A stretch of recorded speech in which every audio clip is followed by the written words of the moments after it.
Oscar Lopez Rodriguez was born on the 1st of November 1972 in Lolol. When he was only 20, he married a local woman called Sandra Andrea Poblet-Geet. The couple had one son together. In 1997, the 25-year-old Oscar left his family lived in Los Boldos near Santa Cruz.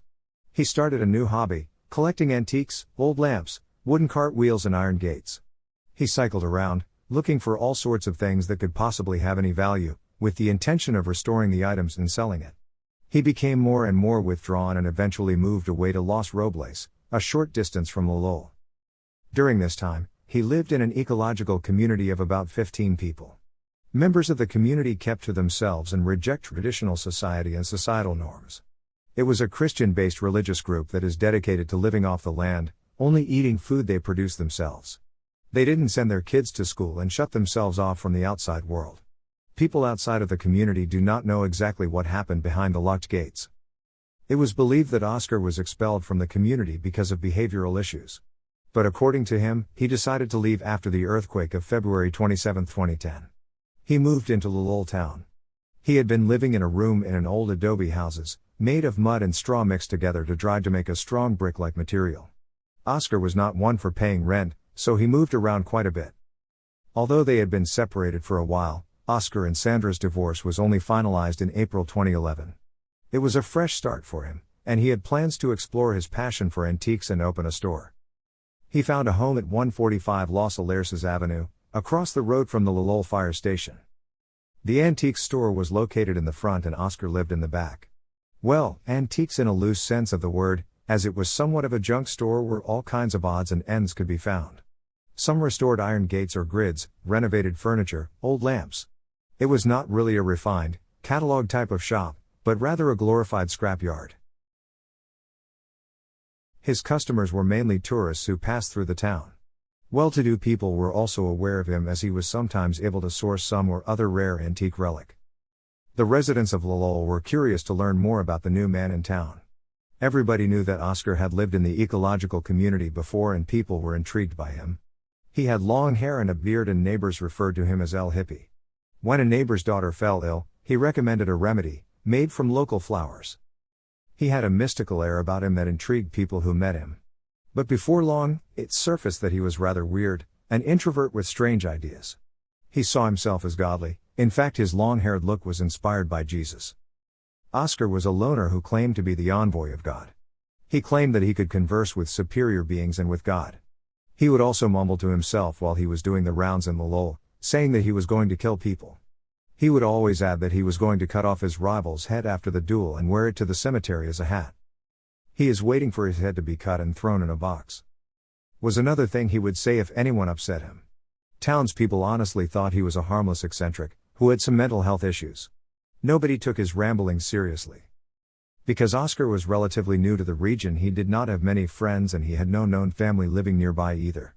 He was an antisocial and eccentric man who seemed to spend all of his time with his dog. One neighbor said that he was rather unfriendly. He did not greet anyone and when he approached someone looked down. He had a bad temper and aggressive behavior. We never knew if he had family because nobody visited him, only the clients who came to buy antiques and the goats that pitted him. By dressing up like anime characters when he went about his business in town, he drew a lot of attention to himself. He had sticks that he waved around like they were samurai swords. People stood back as he fought an invisible enemy and made sure they did not end up in the crossfire. The newspaper, El Mundo Rural, visited the area in April 2012, and used Oscar in their feature about Lolol. He was described as a modest man, who has worked hard in the countryside with a shovel and the plow, but his life is devoted to visiting houses and rescuing antiquities which he repairs and sells to wealthy families. The article also pointed out his ability to ride his bike with his dog Valentine standing on it. It was a tandem bicycle, and the dog stood on the seat with its hind legs while its front legs rested on the handlebars.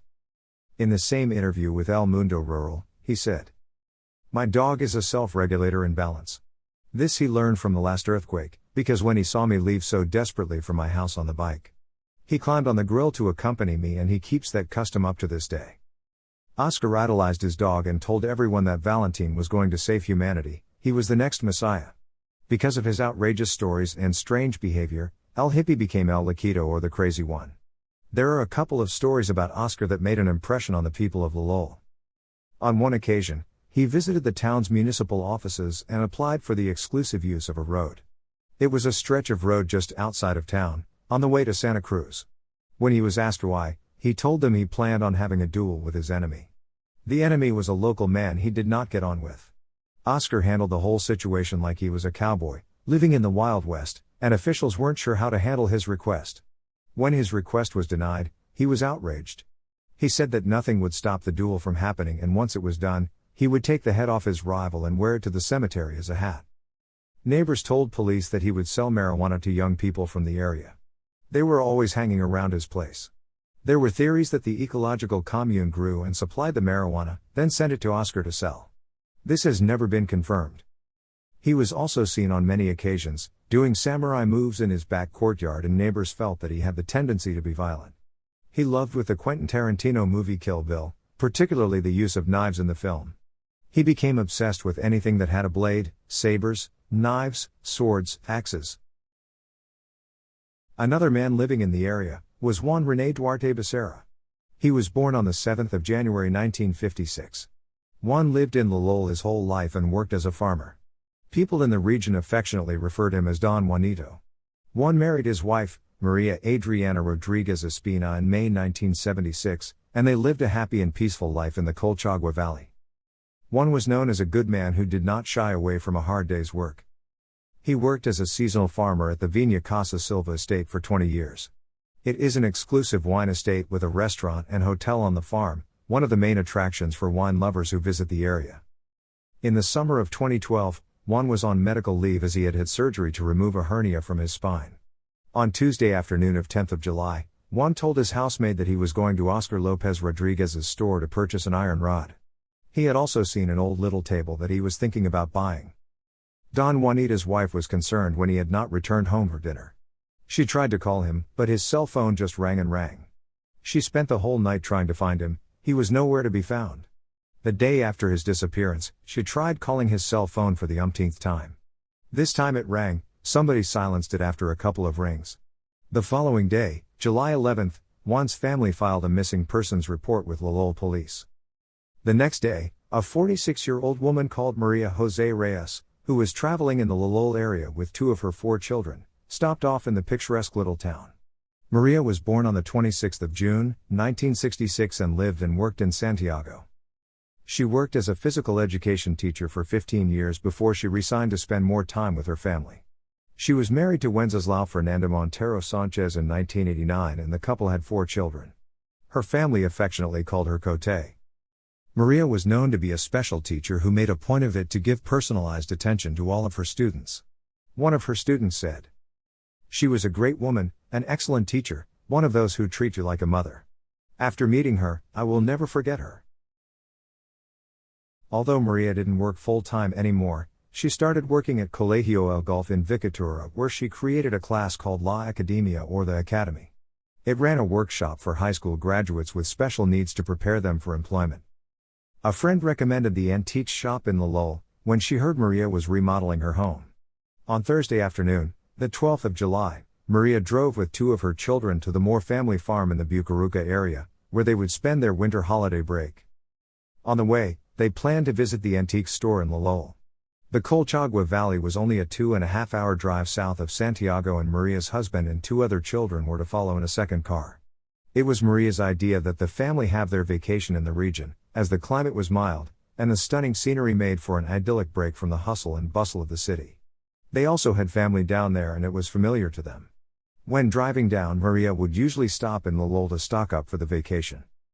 Her 19-year-old son, Lucas, was driving her van by the time they reached Lolol. He parked the van while Maria and her daughter went inside. After Lucas parked, he got out and locked the car. Only a couple of minutes before, he saw his mom and sister walk into the ramshackle store. He heard a couple of thumps and screaming and ran closer to see what was going on. Inside the store, Oscar Lopez Rodriguez was stabbing Maria with a knife in an unprovoked attack. While her children screamed and shouted at him to stop, he carried her body to the front veranda, where he dropped her on the floor. He had a large blade in his hands and raised it above his own head, samurai style, before he dropped it down in one dramatic swoop and beheaded Maria. Lucas tried to defend his mother, but it was too late. He realized that Maria's assailant would not stop the attack, and together with his 15-year-old sister, they cleared away as quickly as they could. They're killing our mom. They're killing our mom. Mario was only a couple of yards away and saw El Loquito on the veranda. Oscar Lopez Rodriguez called out to the children to look at him as he grabbed Maria's hair and picked up her head. He showed it to her children, raising it like a trophy. Mario Bravo was mortified but managed to think on his feet. After making sure that the teens were safely inside his restaurant, he alerted authorities. Police officer, 26-year-old Felipe Gonzalez was on duty and received a call out to Los Alerces Avenue at 1:35 p.m. On the line was Maria's 19-year-old son, Lucas, who told him that the shop owner had killed his mother. Soon extra reinforcements arrived at the address. Police entered through the courtyard and made their way to the scene, where Oscar was still standing over his decapitated victim. When police arrived, he would not back down. They urged him to stop the attack and warned him that they would shoot if he did not back down. He would not budge. He wielded his knife and threatened the police officers, who then fired 2 warning shots. Undeterred, the crazed Oscar launched his attack. But before he could reach them, he was shot down. The man was crazy, beside himself, and I just defended myself, said Carabineros Corporal Felipe Gonzalez about the attack. By that time a crowd had formed outside of the store, and it did not take the media long to catch on to the story. When Juan Duarte's family saw the live broadcast from outside Oscar Lopez Rodriguez's store on television, they immediately called police and told them about Juan's disappearance the day before. The last information they heard was that one of Oscar's neighbors saw Don Juanito talking to Oscar outside of the antiques shop the previous day. It was a brazen and brutal attack. What shocked villagers most was the fact that it took place at 1 p.m., one of the busiest times of the day in that part of Lolol. It was also payday and many people were around. Everyone always thought El Loquito wasn't all there, but they never thought he would ever resort to such horrific violence. Forensic technicians processed the scene on the request of the prosecutor. That is when they found more than they had bargained for. The decapitated head of a second person was discovered, hidden in an old trunk that was for sale in the shop. The rest of the body was found outside in the courtyard, buried beneath a pile of rocks. The body was that of missing farmer, Juan Duarte. Defensive wounds showed that Don Juanito fought for his life in a vicious attack. Oscar stabbed him in the back, multiple times, and then beheaded him. The theory was that Maria José Reyes was unfortunately in the wrong place at the wrong time. As she was browsing through the store, she must have opened the trunk, saw Juan's head, which triggered the sudden attack. However, her daughter did not remember Maria opening a trunk. Searching the antique store, police also found 20 grams of marijuana and then another stash of 400 grams. Reports of the senseless murders made national news, and Oscar Lopez Rodriguez was dubbed the Monster of Lolol. After the 2 murders and the death of Oscar Rodriguez, missing persons reports were filed for 2 local people.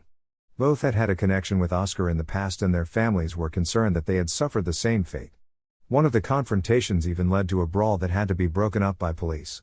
This happened 5 months before the deaths of Juan and Maria. Manuel Fuenzalida Piña went missing in March 2012. He was last seen when neighbors on Los Alerces Avenue saw him talking to Oscar.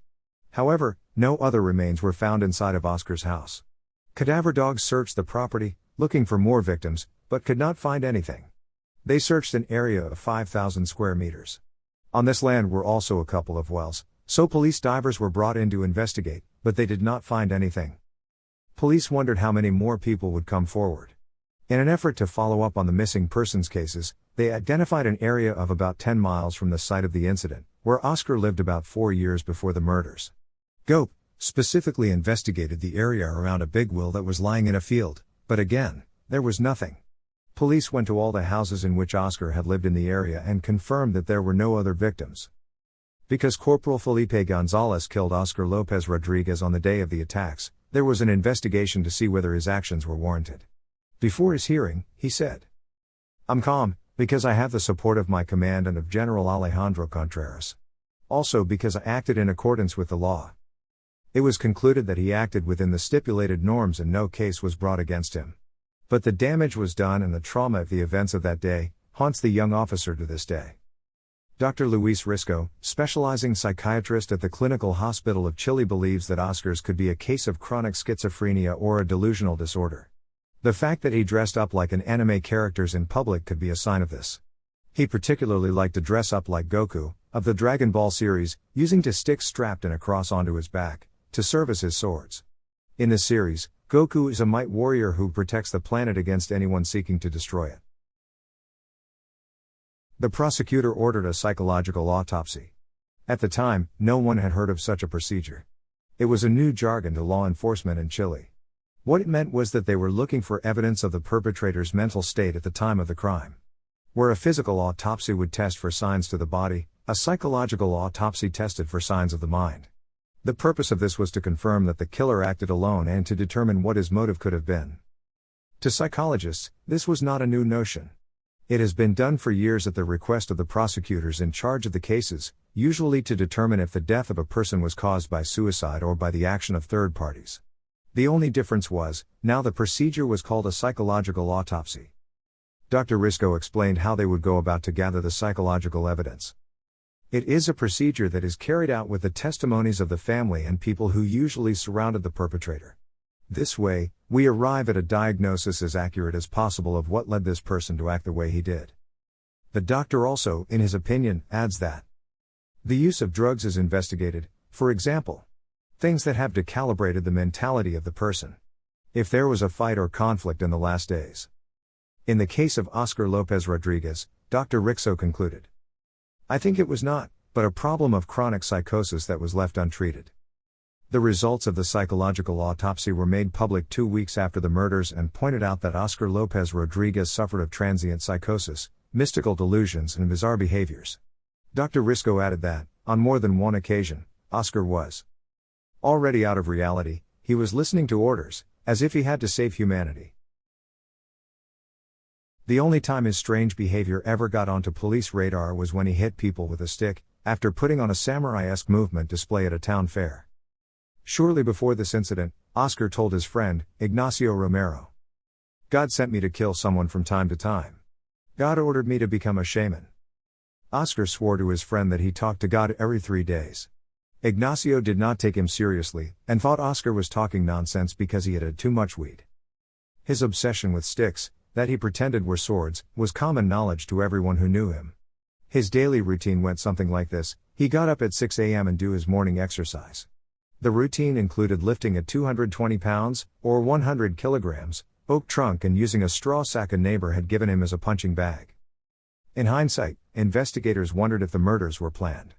As messenger to the Messiah, which Oscar professed he was, did he believe he had to kill?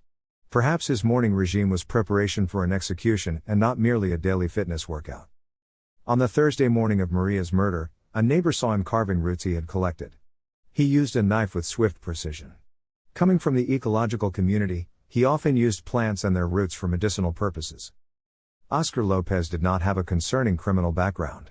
He had only 2 charges against him, one for theft and another one for the fight he was involved in February 2012, 5 months before his death. The theft was probably committed as he was collecting things to restore and sell. Whether he intended to steal the item or not, is unclear. The sad thing is, Oscar Lopez Rodriguez was a loner. People avoided him because he was strange and behaved in an unconventional way.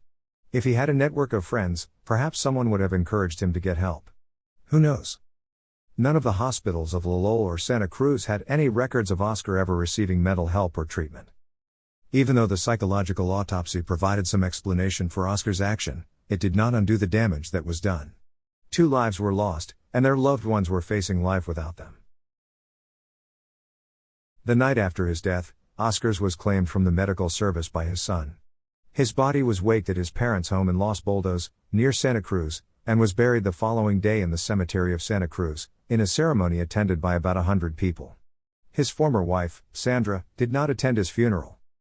Oscar's family were mortified that he could have committed such a violent crime. They publicly apologized to the families of Juan Duarte and Maria Jose Reyes. His nephew, Francisco Lopez, made a statement moments before Oscar Lopez was laid to rest. "We sincerely apologize to the other families, at no time would you have wanted this." A week after the murders, during a nationally televised interview, Oscar's son was also of the opinion that the ecological community in the Los Boldos Hills had something to do with the incidents. He said that his father changed after joining the community. It was where Oscar's downfall began. He also wondered if Oscar acted alone in the murder of Juan Duarte. His theory was that someone else might have killed Juan, and when Maria saw the evidence, Oscar lost his mind and killed her. Although young people from Lolol visited Oscar's home at night to buy weed, nobody saw anyone else hanging around the store on the day Don Juanito disappeared. In a tragic story of loss, Oscar's family was mourning the death of someone they loved too. Their grief was riddled with guilt and regret, upset that they never realized how unwell Oscar was towards the end. Oscar's family cleared up most of the junk spilling out onto the front veranda of the home, but they left his beloved dog, Valentine, behind. In the week after the horrendous murders, neighbors were haunted by the sound of Oscar's dog howling at night, the sound echoing through the empty streets of Lolol.